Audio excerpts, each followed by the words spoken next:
Halo teman-teman, hari ini kita akan membahas satu emiten yang bergerak di bidang kesehatan ya. Tepatnya mereka mengelola rumah sakit yang banyak banget. Saya lihat listnya itu ya lebih dari puluhan rumah sakit mereka pegang ya. Jadi besar banget perusahaan yang satu ini.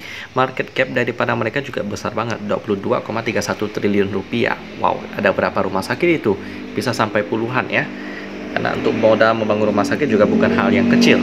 Kita akan membahas perusahaan yang request oleh teman-teman ini dengan nama perusahaan Medicaloka Hermina Tbk dengan kode emiten HEAL atau kita panggil aja HIL ya. Mari kita kenalan dengan HIL yang satu ini dari sejarahnya terlebih dahulu. Adalah penyedia layanan kesehatan, pemilik dan pengelola rumah sakit Hermina. Memulai bisnisnya dengan mendirikan Rumah Sakit Bersalin Hermina, sebuah rumah sakit bersalin yang terletak di Jalan Raya Jatinegara Barat, nomor 126, Jakarta Timur, pada tahun 85 ya. Ini awalnya bernama Rumah Bersalin Jatinegara, sebuah klinik bersalin dengan kapasitas 7 tempat tidur rawat inap. Didirikan atas prakarsa Ibu Hermina Sulaiman pada tahun 67. Lalu pada tahun 70, Ibu Hermina Sulaiman mengembangkan rumah sakit dengan Dr. Budiono Wibowo, spesialis OBGYN, dan menambahkan kapasitas untuk menjadi 13 tempat tidur rawat inap. Nama Rumah Bersakit Jatinegara kemudian berubah nama menjadi Rumah Bersalin Hermina. Gitu teman-teman, jadi ini perusahaan juga udah lama banget ya. Udah dari tahun yang cukup lama, 67 diprakarsa oleh Ibu Hermina Sulaiman. Ya, lalu untuk bisnisnya sendiri kita bisa lihat di sini ya.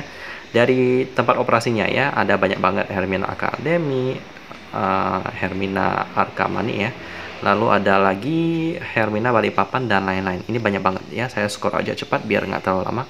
Banyak banget ya. Selanjutnya spesialisasi mereka itu yang pertama ada akupunktur, lalu anak, pediatri, bedah plastik, emergency medis, forensik dan mediko legal, lalu gigi, jantung, kardiologi, kandungan oblin ya tadi ya, kandungan ya, lalu kesehatan jiwa, psikiatri, lalu kesehatan pria atau andrologi, lalu ada klinik gizi, kulit dan kelamin, dermatologi dan venereologi, lalu mata, oftalmologi, lalu mikrobiologi klinik, neurologi anak syaraf, okupasi, paru-paru atau pulmonologi, patologi anatomi, patologi klinik atau klinikal patologi, lalu pembiusan anestesi, penyakit dalam, psikologi, radiologi, rehabilitasi medis, syaraf atau neurologi, telinga, hidung, tenggorokan, bedah kepala leher ya, otolaringologi, lalu terapi okupasi, urologi.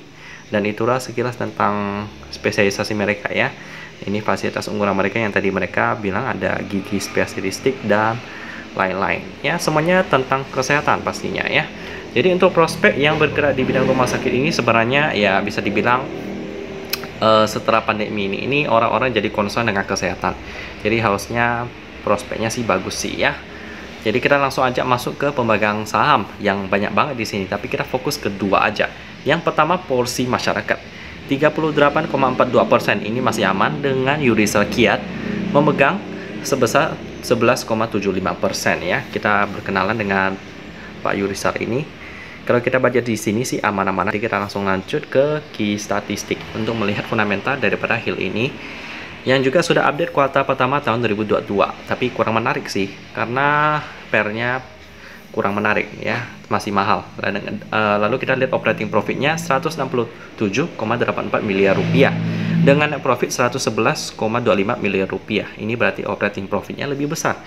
Kegiatan rumah sakitnya menghasilkan cuan yang cukup gede dengan pernya 50 kali. Ini udah mahal sih, karena mereka juga IPO-nya juga udah dari 2018 ya, masih baru-baru sih.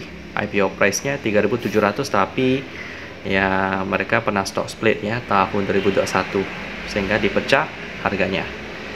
Oh ya, mereka juga akan bagi dividen, sudah bagi dividen malahan ya, sudah bagi tanggal 6 Juni 2022 sebesar Rp6 per lembar saham. Kita lanjut ke bagian operating profit margin 14%, ini tebal tapi net profitnya cuma 9%, mengecil ya, dengan quick ratio 124% ya. Ini menjelaskan kenapa mereka bisa sampai bagi dividen, karena cashnya asetnya cukup sehat. Dengan turnover harian mereka Jumat kemarin 31 miliar rupiah, ini bagus sih. Jadi untuk HIL ini sebenarnya ya cukup bagus, cuman satu yang kurang menarik yang menjadi kriteria penting saya yakni PR-nya 50 kali ya. ini udah cukup mahal sih ya. Jadi untuk sementara saya untuk yang saham seperti ini saya mau skip dulu sih, masih kurang menarik bagi saya ya. Jadi bagi teman-teman yang request Hill ini sih bisa di skip dulu, karena saham rumah sakit yang saya tahu sih memang kebanyakan valuasinya ada cukup mahal sih ya. Jadi ya bisa cari sektor lain yang mungkin lebih menarik, seperti sektor komoditas atau sektor logistik yang lagi bertumbuh sekarang ya. Demikian pembahasan tentang Hill yang bergerak di bidang rumah sakit, yang memiliki banyak spesialis yang disesuaikan sesuai dengan kebutuhan daripada masyarakat. Dan kita ketemu lagi di video selanjutnya.